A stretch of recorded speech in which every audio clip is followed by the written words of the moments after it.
सुप्रभात बच्चों। पिछले दिन हम लोगों ने तुलसीदास को पढ़ा था। तुलसीदास को पढ़ने के क्रम में हम सब ने जाना था तुलसीदास भक्तिकालीन राम मार्ग की शाखा के एक उच्च दर्जे के कवि हैं और यह कहा जाए कि तुलसीदास का कोई दूसरा सानी नहीं है। तुलसीदास अपने आप में बेजोड़ हैं, 100% सही होगा। तुलसीदास की जीवनी के संबंध में चर्चा करते हुए हम सब ने जाना था कि तुलसीदास सरस्वती की वीणा की झंकार हैं और अपनी प्रिय मानिनी पत्नी रत्नावली के खोए हुए प्यार है। शारदे की वीण की झंकार है तुलसी, मानिनी रत्ना का खोया प्यार है तुलसी। प्यारे बच्चों, आज हम सब यह जानेंगे कि तुलसीदास जो भक्तिकालीन राम मार्ग की शाखा के कवियों में सर्वश्रेष्ठ हैं, उनकी रचनाओं में कैसे मानवीय मर्यादाओं, जीवन के आदर्श मूल्यों को प्रतीकों और मिथकों के माध्यम से साहित्य में प्रस्तुत किया गया है। जीवन के उच्च आदर्श को वे अपने काव्यों के माध्यम से, अपनी भक्ति भावना के माध्यम से कैसे व्यक्त करते हैं और अपने मन के भावों को व्यक्त करने के लिए वे जिस भाषा का प्रयोग करते हैं, जिस शब्दावली का प्रयोग करते हैं, उसमें एक ऐसी विद्वत्ता झलकती है। प्यारे छात्रों, तुलसीदास की अनेक रचनाएं हैं, जैसे कवितावली, गीतावली, दोहावली, विनय पत्रिका, कृष्ण गीतावली और एक बहुचर्चित प्रबंध काव्य है रामचरितमानस।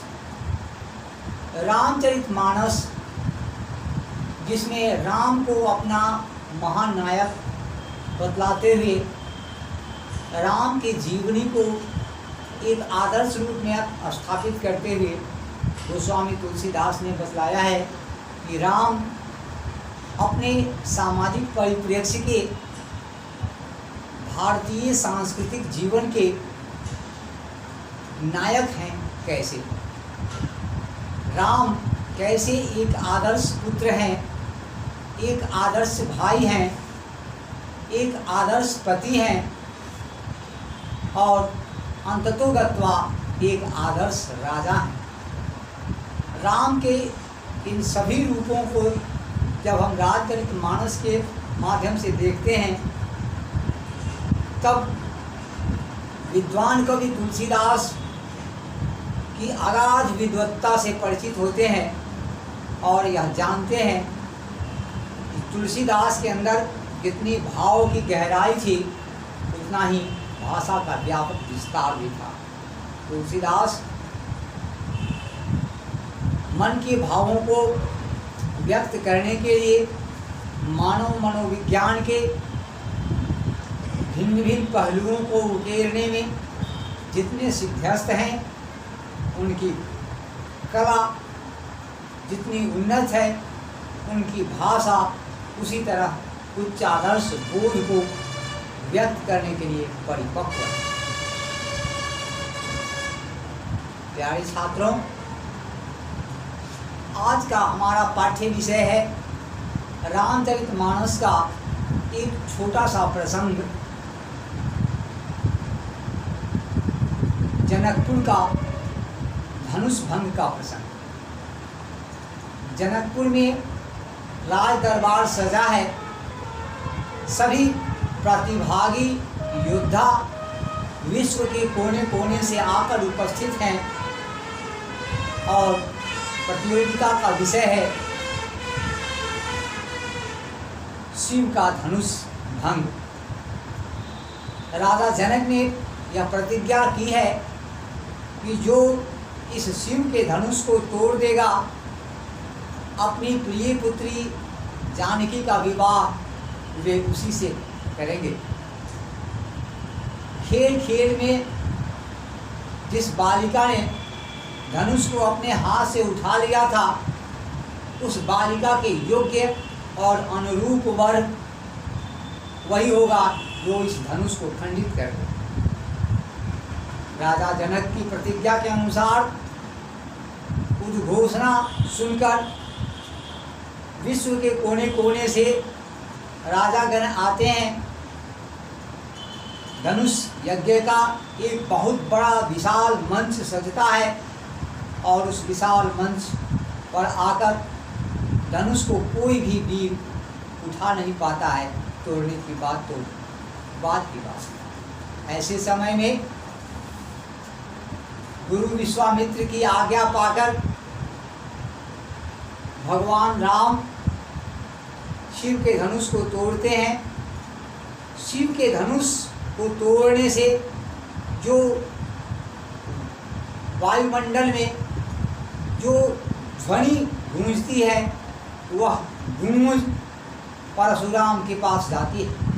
परशुराम के कानों में जब वह गूंज जाती है, परशुराम दौड़े दौड़े आते हैं और अपना तांडव रूप दिखलाने लगते हैं। परशुराम का क्रोध देखकर लक्ष्मण बीच में अवरोध के रूप में आते हैं। हास परिहास का वातावरण बनाने के उद्देश्य से परिहास करते हुए लक्ष्मण कहते हैं कि इस धनुष में क्या रखा है जिसके लिए आप इतने व्याकुल हैं, बेचैन हैं। मैं तो बचपन में खेल खेल में अनेक धनुष तोड़ दिए थे और उस समय कभी किसी ने कोई गुस्सा नहीं किया। अगर यह धनुष आपकी नज़र में विशेष धनुष है तो इसको जोड़वाने का प्रयत्न किया जाएगा। इस पर परशुराम का क्रोध और भड़क उठता है। परशुराम जब क्रोध की चरम सीमा पर पहुंच जाते हैं, तब राम विनम्रता पूर्वक उनके सम्मुख खड़े होते हैं और कहते हैं यह बालक है, इसकी बातों का बुरा ना मानिए। इस धनुष को तोड़ने वाला मैं आपके सामने खड़ा हूँ, जो कुछ भी दंड देना है मुझे दीजिए। उस समय जो परशुराम, लक्ष्मण और श्री राम तीनों के बीच परस्पर जो वार्तालाप होता है, उसी वार्तालाप को कविवर तुलसीदास ने अवधि और ब्रज भाषा में अपने प्रसिद्ध रामचरितमानस पुस्तक में व्यक्त करते हैं। प्यारे छात्रों, तुलसीदास की राम एक मर्यादा पुरुषोत्तम राम है, आदर्श पुत्र, आदर्श भाई, आदर्श पति, आदर्श राजा के साथ साथ एक आदर्श और मर्यादावादी वीर योद्धा। परशुराम के समक्ष वे विनम्रता पूर्वक कहते हैं, नाथ शंभुधनु भंजनि हारा, कोई है को एक दास तुम्हारा। आय सुकाह कहिए किन मोही, सुनि रिसाई बोले मुनि कोही। सेवक सोज करे सेवकाई, हरि करनी कर करिय लड़ाई। सो बिल सुनहु राम तेहि शिव धनु तोड़ा, सहस बाहु सम सोरी कुमोड़ा। सो बिल गाओ बिहाई समाजा, न तो मारे जय हैं सब राजा। सुनि मुनि बचन लखन मुस्काने, बोले परसु धरहि अवमाने। बहुत अनुही तोड़ी लड़िकाई, कब न असरिस किन्न गुसाई, यही धनु पर ममता के ही हेतु, सुनी दिशाई कह भृगुकुल केतु। प्यारे बच्चों, जैसा कि आपने थोड़ी देर पहले सुना कि राम विनम्रता पूर्वक परशुराम से निवेदन करते हैं कि हे नाथ, शंभु के इस धनुष को तोड़ने वाला अवश्य ही आपका कोई एक दास होगा, उसके लिए क्या आदेश है। इस पर परशुराम गुस्सा में बोलते हैं, क्रोध करके बोलते हैं, सेवक जो होता है वह सेवा करता है, न कि शत्रु का काम करके शत्रुता बढ़ाता है। हे राम, सुनो, जिस किसी ने भी इस धनुष को तोड़ा है, शिव के धनुष को खंडित किया है, वह हमारा शत्रु है। उसे राजाओं के समाज से अलग करो, मैं उसे दंडित करूंगा, नहीं तो सभी राजाओं को एक साथ काट दूंगा। परशुराम के इस प्रचंड क्रोध को देखकर राम मन ही मन मुस्कुराते हैं और लक्ष्मण बोल पड़ते हैं कि बचपन में तो हमने बहुत सारे धनुष तोड़े थे, लेकिन कभी आपने ऐसा गुस्सा नहीं किया। इस धनुष पर आपकी विशेष ममता क्यों है? यही धनु पर ममता के ही हेतु। इस पर परशुराम फिर आग बबूला हो जाते हैं और कहते हैं, रे नृप बालक काल बसा, बोलत तो ही न संभारी, धनु ही सम त्रिपुरारी, धनु विदित सकल संसारी। ऐ राजा के पुत्र नृप बालक, तुम संभल कर बोल नहीं रहे हो। काल तुम्हें मृत्यु के करीब खींच कर ले जा रहा है और इसीलिए तुम संभल कर नहीं बोल रहे हो। सामान्य धनुष और त्रिपुरारी के धनुष में तुम्हें कोई अंतर नहीं दिख रहा है। सारा संसार जानता है शिव के धनुष को और उसकी महिमा। शिव का यह धनुष असुरों का संहार करने के लिए बना है। दानव संस्कृति को मिटाने के लिए बना है, जिसे महत्व की गरिमा का ध्यान रखते हुए शिव को सौंपा गया। तुम्हें शिव के धनुष में और सामान्य धनुष में कोई अंतर नहीं दिखता है। इस पर लक्ष्मण फिर से एक व्यंग्य करते हैं और लक्ष्मण के उस व्यंग्य से ऋषि परशुराम का क्रोध और दूना बढ़ जाता है, जैसे आग में घी डाल दिया गया।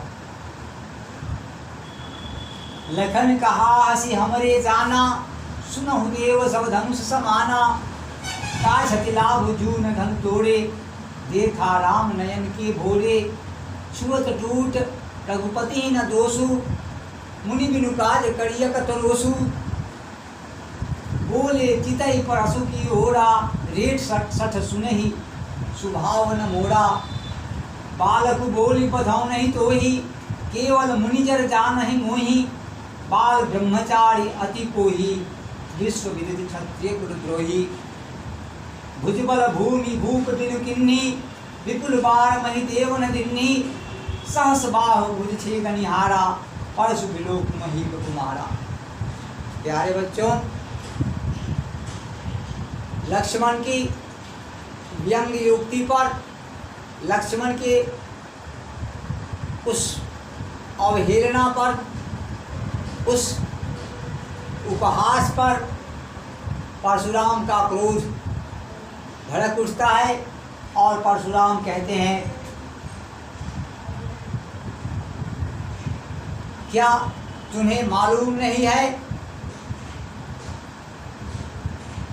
परशुराम के संबंध में तुम्हें जानकारी नहीं है कि सहस्रबाहु की 1000 भुजाओं को काटने वाला या परशुराम तुम्हारे सामने खड़ा है। मैं बच्चा समझकर तुम्हारी हत्या नहीं कर रहा हूँ, तुम्हारा वध नहीं कर रहा हूँ, तो तुम्हारा मनोबल बढ़ता जा रहा है।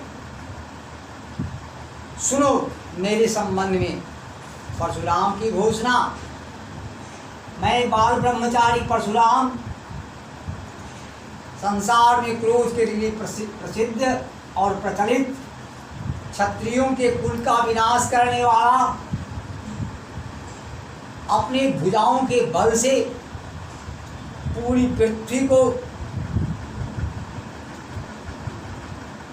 भूप से हीन, राजाओं से हीन करने वाला मैं अनेक बार इस धरती से क्षत्रिय का विनाश कर चुका हूं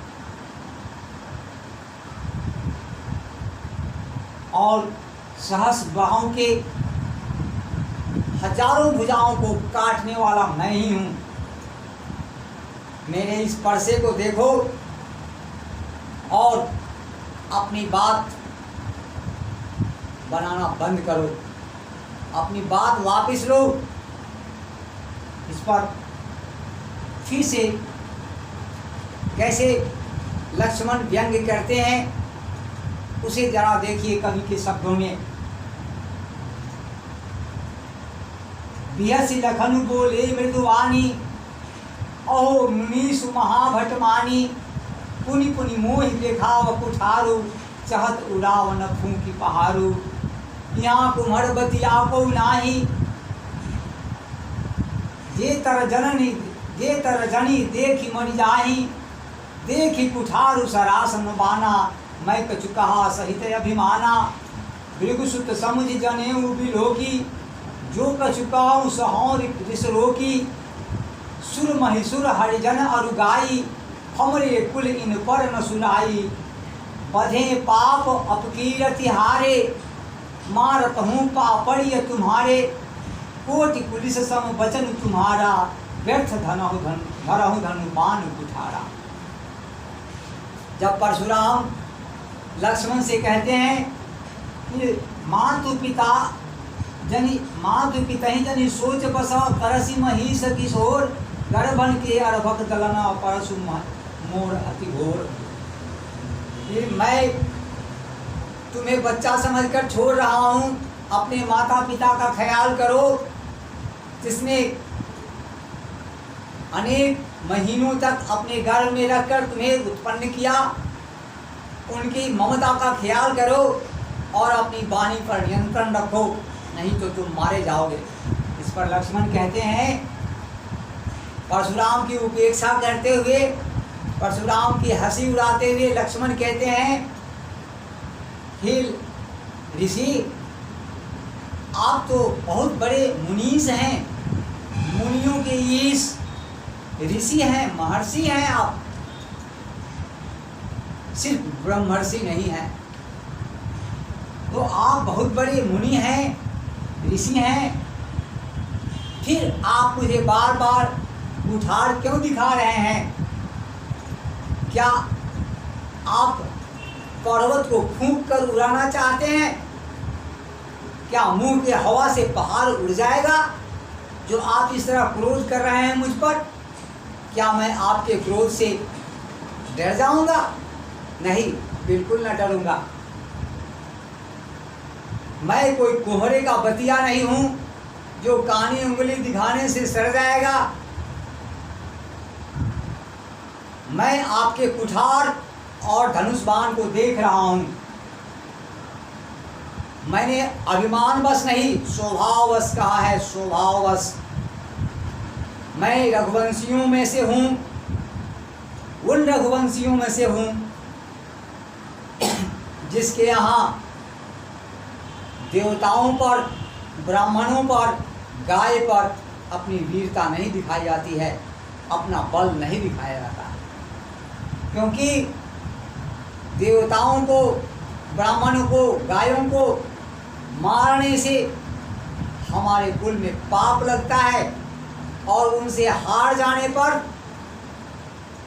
हमारी अपकीर्ति होती है, हमारा जस नष्ट होता है। इसलिए हम रघुवंशी किसी ब्राह्मण पर शस्त्र नहीं उठाते, गाय पर शस्त्र नहीं उठाते,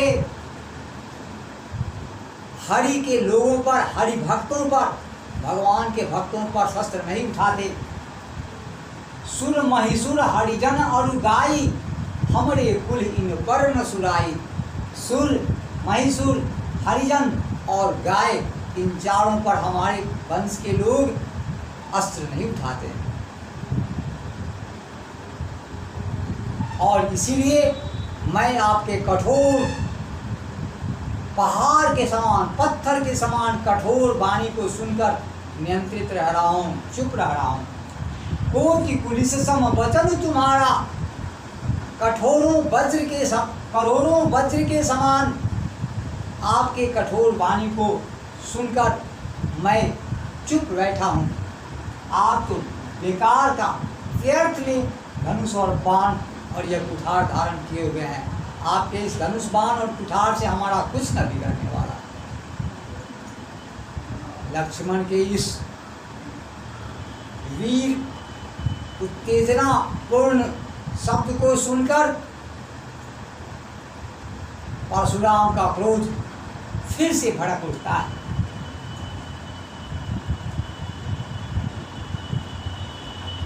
लक्ष्मण परशुराम की उपेक्षा करते हुए बोल जाते हैं, जो बिलो की अनुचित कहूँ क्षमा महामुनि धीर, सुनि सरोज भृगुवंश मणि बोले हीरा गंभीर।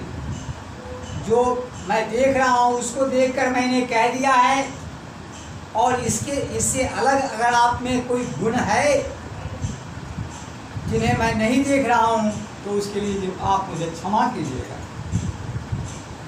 हे भृगुवंश के मणि, आप अपना रोष त्याग दीजिए, आप अपना क्रोध छोड़ दीजिए। श्री राम जब देखते हैं कि लक्ष्मण की वाणी से, लक्ष्मण की बातों से परशुराम का क्रोध बढ़ता ही चला जा रहा है, कहीं यह क्रोध कोई अनिष्ट न ला दे, तब राम आते हैं परशुराम के समक्ष और कहते हैं, कौशिक सुनहु मंद।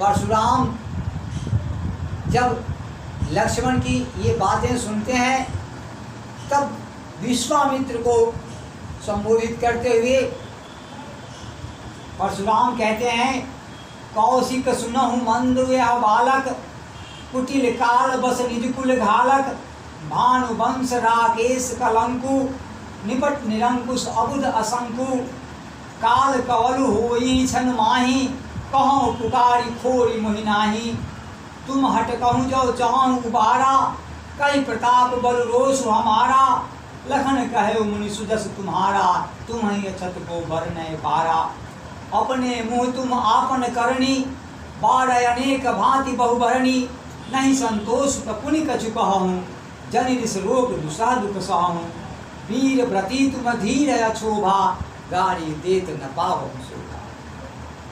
प्यारे बच्चों, जब परशुराम विश्वामित्र को संबोधित करते हुए कहते हैं, हे परशुराम, हे विश्वामित्र, आप इस बालक को समझा दीजिए, यह जो कुटिल बालक है, यह जो व्यंग कर रहा है, इसे आप समझा दीजिए, नहीं तो यह अपने कुल का घातक सिद्ध होगा। मैं इसे मारकर इसके कुल का नाश कर दूंगा। भानुवंश राकेश कलंकु, सूर्यवंश का यह राकेश जो है, सूर्यवंश का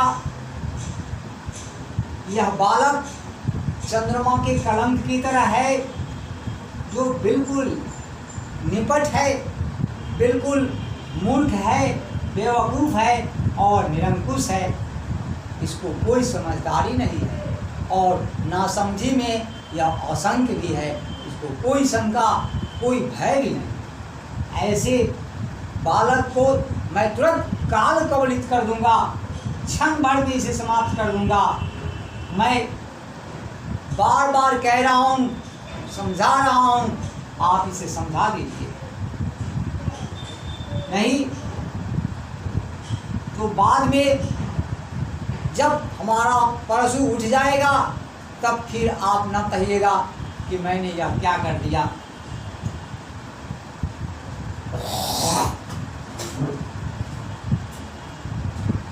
परशुराम की इस उक्ति को सुनकर लक्ष्मण का क्रोध फिर से भड़क उठता है और लक्ष्मण फिर परशुराम के जलती क्रोध की अग्नि में थोड़ा सा घी डाल देते हैं। परशुराम को संबोधित करके लक्ष्मण कहते हैं, हे मुनि, तुम्हारा जो सुयश है उसे कोई दूसरा नहीं गा रहा है, क्योंकि दूसरा कोई गाएगा भी नहीं। आप अपना सुयश स्वयं से बखान कर रहे हैं, अपनी कीर्ति, अपने यश, अपनी वीरता का गुणगान आपको छोड़कर कोई दूसरा न गाएगा। अपने मुँह तुम आपने करनी, बार अनेक भांति बहुवर्णी। अपने मुँह से आपने अपना गुणगान अनेक बार किया, अनेक रीति से किया, और अगर संतोष नहीं हुआ है इतने पर तो कुछ और कह लीजिए।